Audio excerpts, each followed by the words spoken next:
Hi, ako si mama ko sa Germany.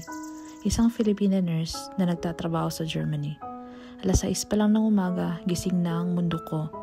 Hindi Germany ang time zone ko, kundi ang mga anak ko.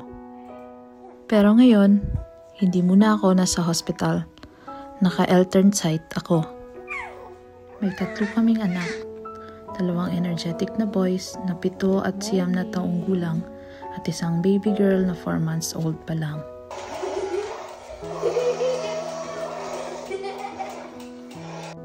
Kaya ngayon, full-time mommy muna si mama. Pero ano nga ba ang Elternzeit?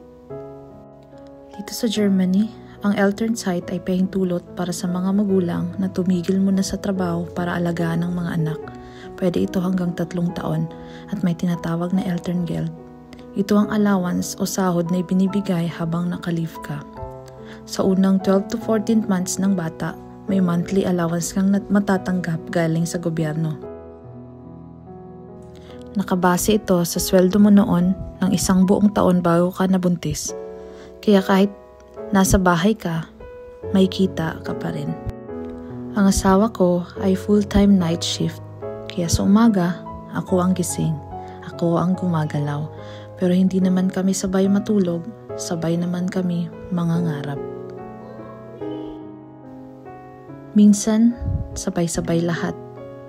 Iyak ng baby, ingay ng mga kuya, kalat ng mga bata, pagod ng katawan. Pero sulit. Kasi ito ang panahong hindi na babalik. Ang unang ngiti, unang lakad, unang mama. Gusto kong andito ako.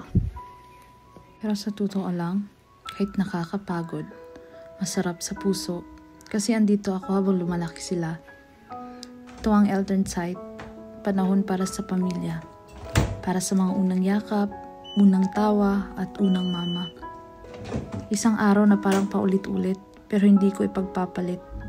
Ganito ang araw ko, gulo, tawa, pagod at pagmamahal.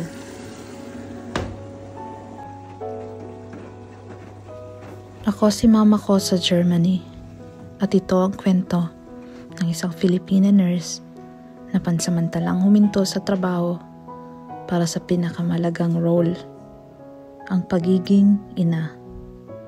Hindi madali, pero hindi rin ako nag-iisa. Kaya ko to para sa kanila.